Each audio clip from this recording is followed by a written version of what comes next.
The night before graduation, my girlfriend told me I had no future. She did it in front of half the senior class, outside Northbridge University's Alumni Center, beneath the glass canopy still shining with rain. Audrey Hart stood beside Derek Walsh and looked at me like I was a memory she had already outgrown. Blue and gold commencement banners hung from the stone buildings behind her. The campus looked beautiful that evening. Too beautiful for what was happening. Students in formal clothes were streaming toward the senior donor reception. Parents were taking pictures under the arches. Music drifted through the open doors of the alumni hall. Audrey had chosen the place carefully. Of course she had. Audrey never made a move unless the lighting helped her. She wore a white dress under a cream coat, her blonde hair falling over one shoulder, her makeup soft enough to make every tear look accidental. Beside her, Derek Walsh stood in a tailored navy suit with one hand in his pocket, smiling like he had already bought the ending. Derek was exactly the kind of man Audrey had spent 4 years pretending not to want. Trustee's son, Venture Society president, family name on a business school lounge, black Maybach at the curb, expensive watch, expensive teeth, expensive confidence. Everything about him said future to people who thought future meant being near money before doing anything worthy of it. I stood across from them in a plain black jacket, old leather shoes, and a shirt I had ironed myself in my apartment 15 minutes earlier. That was the image Audrey needed. Her, polished Derek, powerful me, practical and poor, useful contrast. She took a breath. Ethan, she said softly, I didn't want to hurt you. That was how people like Audrey started hurting you when they wanted witnesses to admire their restraint. I looked at her. You asked me to meet you. I know, then say it. Her eyes flicked to Derek. Derek smiled. The crowd around us slowed. A few seniors pretended to check their phones. Audrey's best friend Amber stood near the steps, already filming from waist level. Mike Reynolds, my best friend, was not there yet. That was unfortunate for comedy, useful for dignity. Audrey folded her hands in front of her. I've been thinking about after graduation. Good. Her expression faltered. She expected me to interrupt, to plead, to ask what I did wrong. I did none of that. She continued. I care about you, I really do, but I can't keep pretending that feelings are enough. Derek lowered his head, hiding a smile. Audrey's voice trembled. I need someone who can stand beside me in the kind of life I'm trying to build. I looked at Derek. Someone like him. She swallowed. I didn't want to say it that way, but you meant it that way. Derek finally spoke. Miller, don't make this difficult. I turned to him. Was I speaking to you? His smile sharpened. You're standing in public. So are you. A few people nearby went quiet. Audrey stepped forward half a pace. Ethan, please. This is exactly what I mean. You always make things heavy. No, I said. You make things cruel and ask me to carry them quietly. Her face tightened. That was the first crack. Derek placed a hand near Audrey's back, not touching fully, just enough for everyone to see the claim. Look, he said. Audrey is trying to be kind. She doesn't want to say the obvious. So I will. You're a smart guy. Maybe you'll get a decent engineering job somewhere. But Audrey has opportunities now, real ones. Investor dinners, venture connections, overseas programs. She can't build that future while waiting for your little research project to become something. Little research project. That was funny, not to him, to me, because the little research project he mocked was the same system his Venture Society team had been trying to quietly understand for 3 months. Adaptive modular diagnostics for low-cost infrastructure systems. My senior thesis project, my startup prototype, my 2 years of field data, failed sensors, broken simulations, late nights, and code no one saw because engineering work looked boring before it became valuable. Audrey had seen it. She had sat in my apartment at midnight, wearing my hoodie, asking me to simplify parts of it for her innovation policy presentation. She had used my explanations to impress professors, then alumni, then donors, then Derek. Now Derek stood there calling it little. I almost laughed. Audrey looked at me with tears gathering beautifully. I don't want to spend my life hoping your code turns into a future. The words landed harder than Derek's, not because they were smarter, because I had once believed she knew better. I had believed the private Audrey was real, the Audrey who called me before every interview because she said my voice steadied her, the Audrey who fell asleep on my shoulder in the library basement, the Audrey who said she hated rich boys who treated people like accessories, the Audrey who took my drafts, my notes, my attention, my care, and Somehow convinced me that being needed was almost the same as being loved. Now she stood in front of me and said the truth. She did not want a man building something, she wanted a man already wrapped in proof other people respected. Derek leaned closer. There it is, he said. No shame in being realistic. I looked at Audrey. Is that your choice? She blinked. What, Derek? His world, his future. Is that your choice? She seemed confused by the calmness in her head. I was supposed to break. A scene would help her, a scene would let her cry, a scene would let Derek step between us and become the noble rich man protecting the campus queen from her unstable ex. I gave her no scene. Audrey lifted her chin. Yes, she said, I choose Derek, because I have no future. Her mouth opened, then closed. Derek laughed. Don't be dramatic. I ignored him. Audrey's voice lowered. Because he has the kind of future I need. That was enough. I nodded once. Thank you for saying it clearly. Her face changed. Maybe she expected anger, maybe she expected pain. I felt both. I simply refused to hand them to her. I turned to leave, then a new silence moved through the crowd, not the silence of embarrassment, the silence of arrival. Students began turning toward the alumni center doors. Derek's smile faded. Audrey looked over my shoulder. I followed their gaze. Lily Carter was walking down the front steps. If Audrey Hart was the campus queen everyone wanted to photograph, Lily Carter was the woman people lowered there.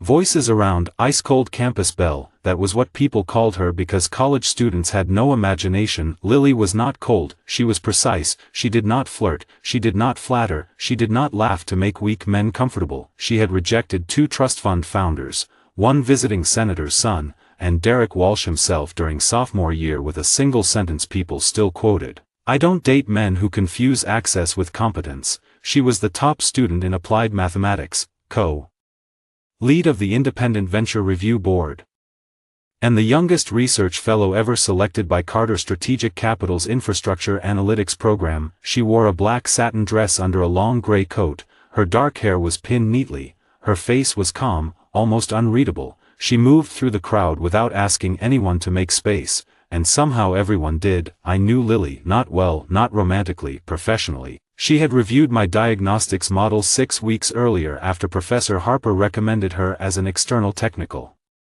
evaluator. She had spent 3 hours tearing apart my assumptions, marking weaknesses in my cold weather drift data, and then saying, the architecture is worth saving because the failure modes are honest. That was the closest thing to praise I had received all semester. She reached me now without looking at Audrey first. Ethan, she said. I nodded. Lily. Her eyes moved over my face once, not pity, assessment.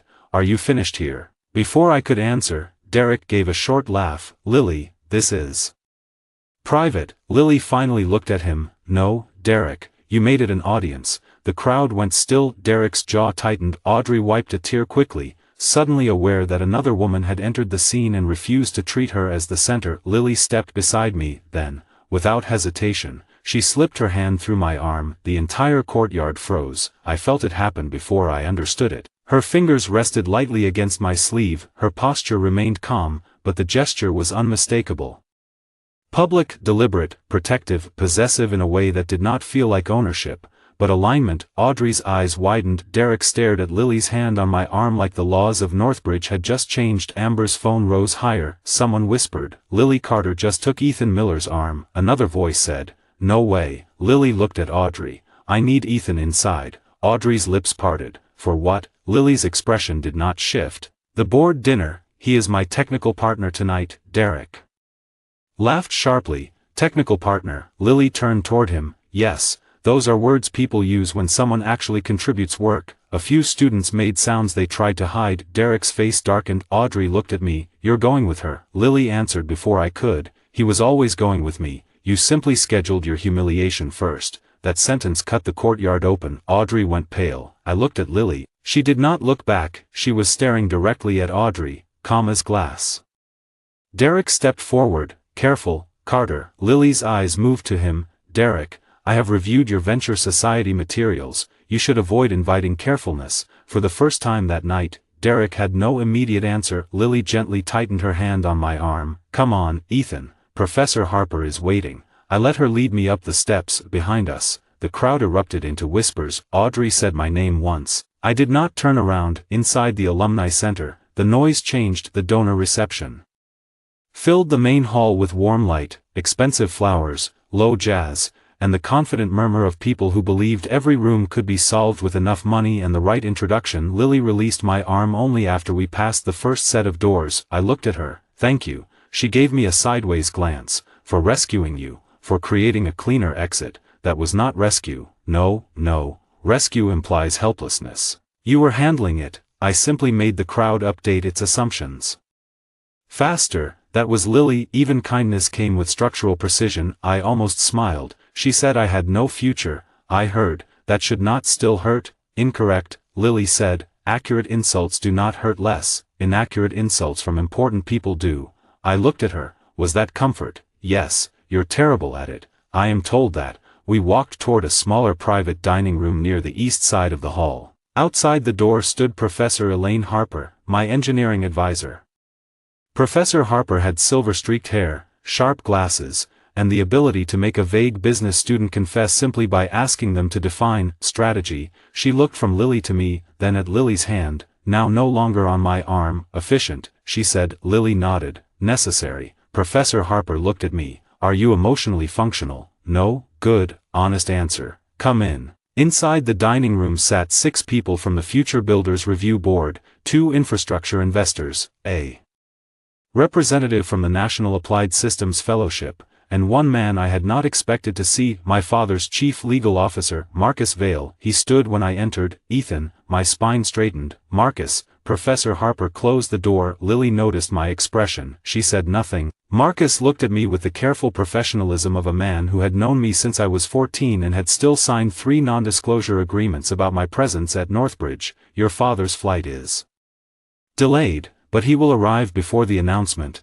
I nodded. The people at the table were looking at me differently now, not because they knew everything, because they knew enough to suspect there was more. I had kept my identity quiet for 4 years at Northbridge. Most people thought I was a scholarship engineering student with unusually good access to private research equipment because Professor Harper liked me. That was partly true. I did have a scholarship, had earned it. Professor Harper did like my work. I had also refused every offer from my father to make my life easier. No donor introductions, no Miller name on my applications, no family office apartment, no security detail, no public board seats, no legacy halo. I wanted to know what my work looked like when people did not see my inheritance first. Dad had warned me once, "You may learn less about yourself than about other people." He was right. I learned Audrey loved what I could do for her when she thought I had no power. I learned Derek respected only names already carved into doors. I learned Lily Carter cared about whether the model failed under stress. That was why she was standing beside me now. Professor Harper placed a folder on the table. "Before the main reception begins,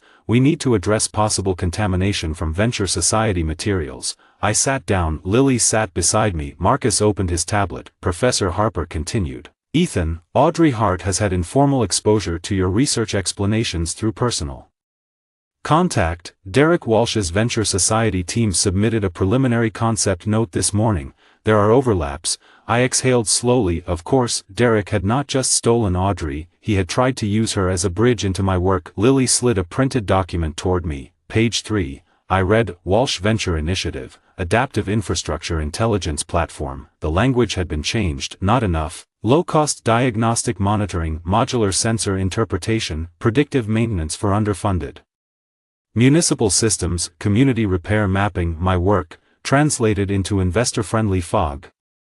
Lily said, "They do not understand the architecture," Professor Harper added, "but they understand enough language to confuse donors." Marcus looked at me. "Do you authorize any use of your materials by Audrey Hart, Derek Walsh, Walsh Venture Society, or affiliated parties?" "No." He tapped his tablet. "Say it fully for the record." I sat straighter. "I do not authorize Audrey Hart, Derek Walsh, Walsh Venture Society, Walsh Capital, or any affiliated party to use my code, diagrams, research framework, field data, prototype design, technical descriptions, project summaries, investor materials, or commercialization plans." Marcus nodded. "Recorded." Lily looked at me. "You revoked her access this morning." "Good." Professor Harper's mouth moved in what might have been approval if she were a warmer person. The meeting lasted 40 minutes. We reviewed logs, drafts, project history, Lily's technical evaluation, Professor Harper's contribution record, Marcus's legal boundary memo, every step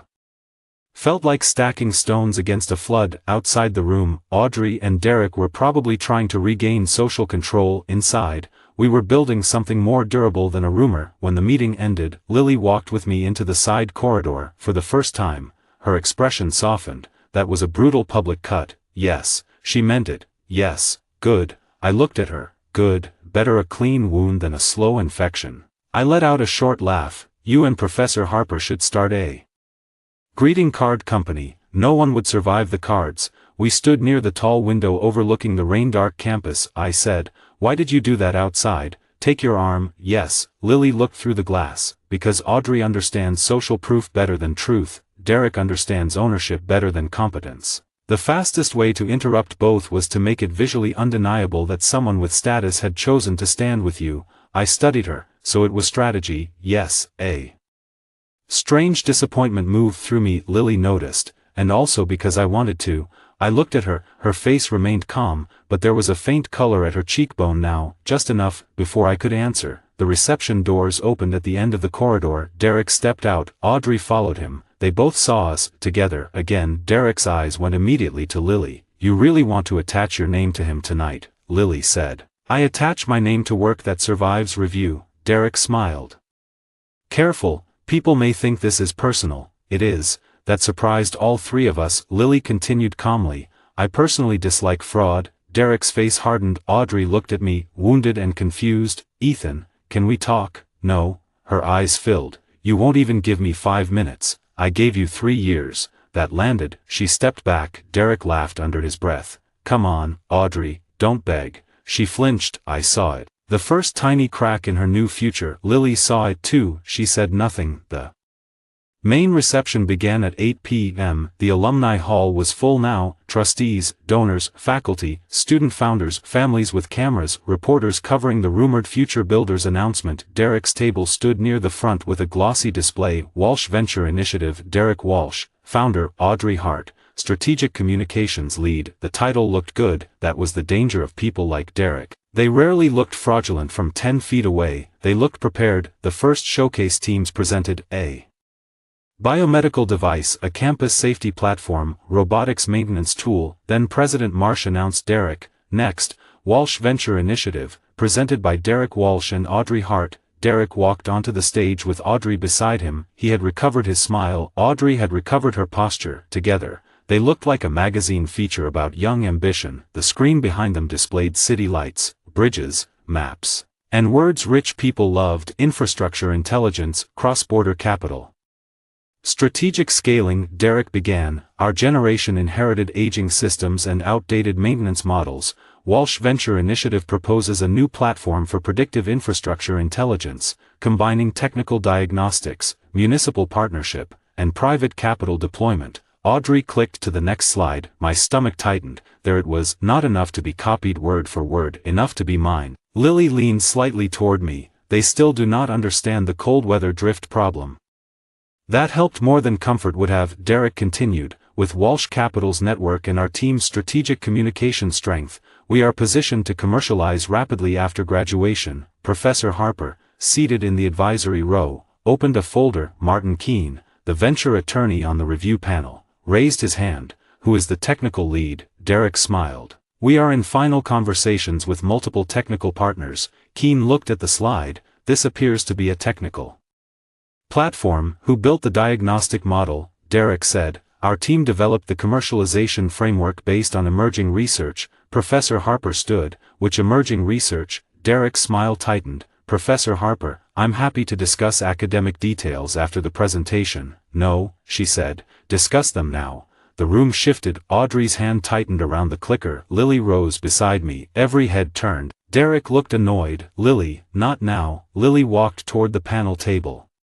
It is now. She connected her tablet to the display. A comparison appeared. Ethan Miller, Adaptive Modular Diagnostics for Low-Cost Infrastructure Systems. Walsh Venture Initiative, Adaptive Infrastructure Intelligence Platform. My field model, their pitch slide, my maintenance categories, their market segmentation, my diagram structure, their simplified graphic, my phrase. Low-cost modular diagnostics for underfunded municipal systems, their phrase. Low-cost modular intelligence for underserved public Infrastructure, not identical, worse, diluted. Lily faced the panel. Derek Walsh's team appears to have taken language and structure from Ethan Miller's research without understanding the technical constraints. The platform as presented cannot function because the model architecture is missing the error correction layer developed in Ethan's prototype. Derek snapped. That's your opinion. Lily looked at him. No. That is why your slide 12 contradicts your slide 6. Someone in the engineering section made a sound. Professor Harper stood beside Lily. Ethan Miller has not authorized use of his materials. Keene asked Derek, do you have a signed contribution agreement with Mr. Miller? Derek said nothing. Keene asked Audrey, did you have access to Mr. Miller's research materials? Audrey went pale. I saw some things when we were together. Were you authorized to provide them to Walsh Venture Initiative? She looked at Derek. He stared forward. Audrey, Keene said, were you authorized? Her voice was small. No.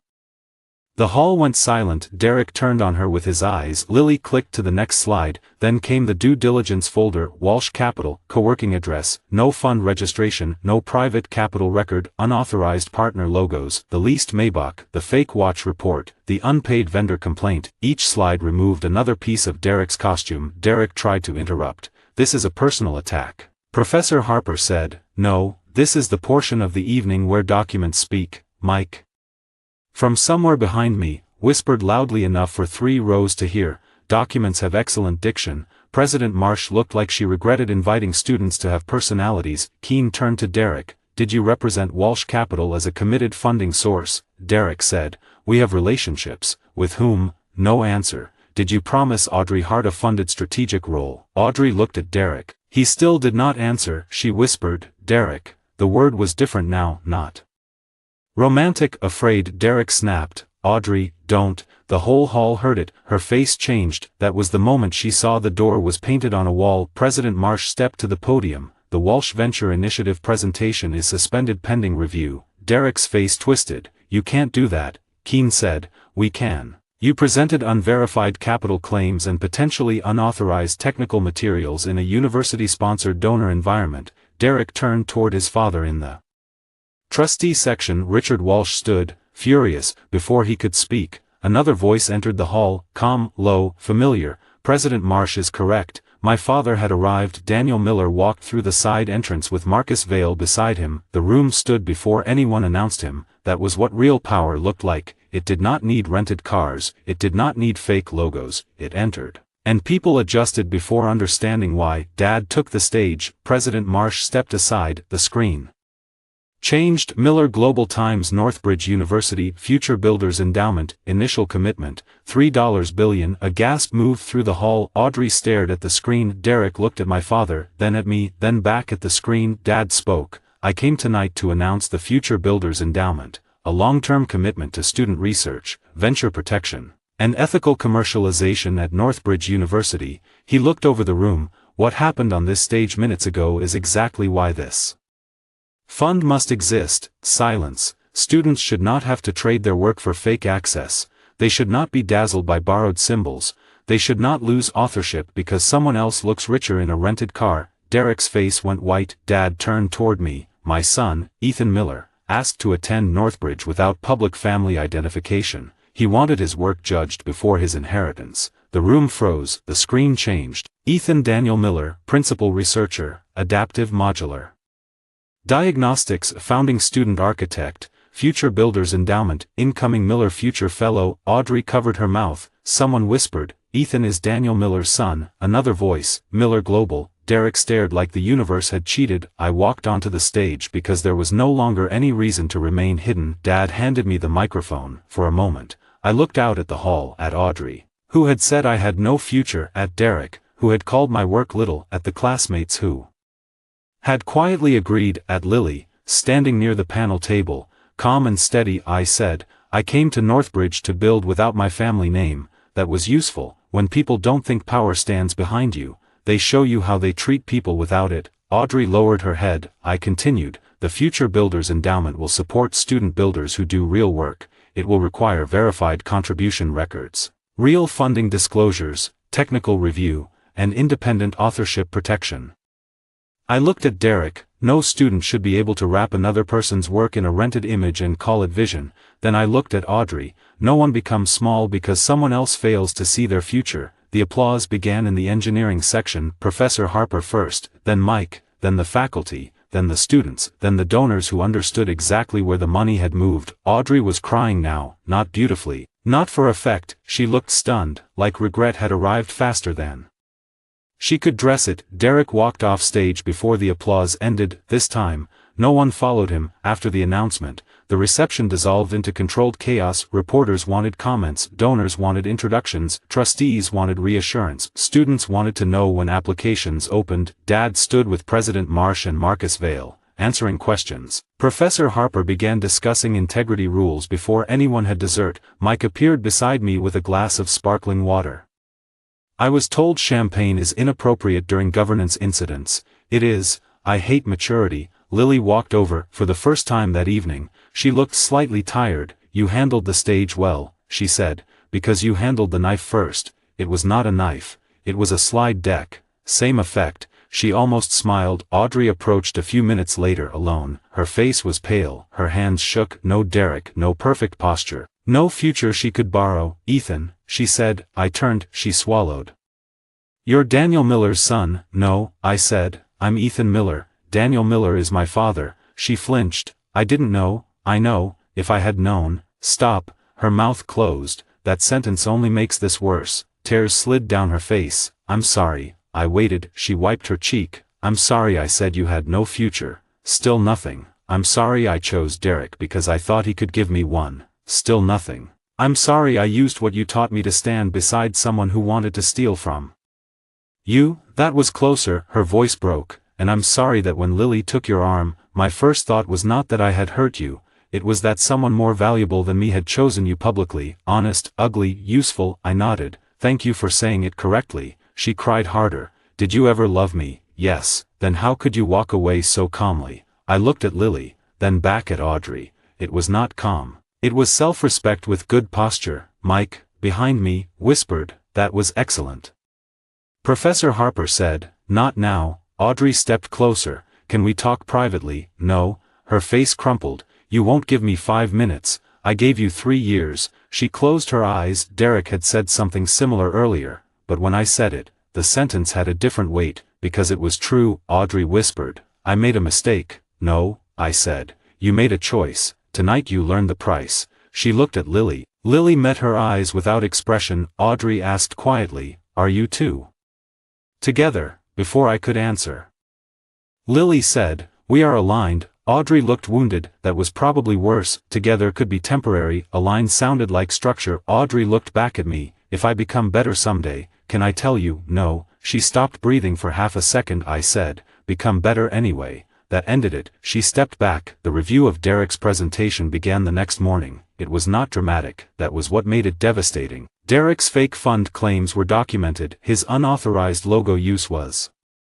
documented. His leased Maybach was documented. His lack of technical contribution was documented. His attempt to use Audrey's informal access to my research was documented. Audrey gave a statement. For once, she told the truth before it became useless. She admitted she had seen my research materials during our relationship. She admitted Derek asked her to describe parts of my project. She admitted she did not have permission. She admitted she chose Derek because she believed his resources were real. Derek tried to blame her. He said she exaggerated what she could provide. Audrey looked at him across the review table and said, you asked because you knew Ethan had built something you couldn't. That sentence finished what the slides began. Derek lost his Venture Society title. His postgraduate finance offer was withdrawn. Walsh Capital was barred from Northbridge venture activities. Richard Walsh recused himself from student venture governance after Miller Global's legal team requested conflict of interest review. Audrey lost her strategic communications role, her donor recommendation, and her place in the International Founder Program. I lost nothing. That was the part that felt unreal. In my old life, endings always took something from me. This one returned space. Lily and I spent the summer building the real version of the diagnostics platform under the Future Builders Endowment. She was precise to the point of cruelty. She corrected my statistical assumptions. I corrected her hardware cost. Projections, she called my interface, designed by someone who has never watched a county technician use gloves in winter. She was right. I called her original maintenance dashboard, a punishment for honest workers. I was also right. We argued, then built better. By autumn, the prototype survived field testing in 2 municipalities. By winter, we received a National Applied Systems grant. By spring, the company formed, not as my company alone, as ours, clean equity, documented contribution, no fog, no private arrangements, no borrowed status. Professor Harper signed the first board advisory document and said, "This one might survive reality." Mike cried fake tears. "That's Harper for, I love you." Professor Harper said, "It is not." Lily said, "It is close." Professor Harper did not deny it. Audrey sent a letter 6 months later. "Ethan, I know you don't owe me a response. I am leaving Northbridge next week. I wanted to write this before I go. I keep thinking about the moment Lily took your arm. At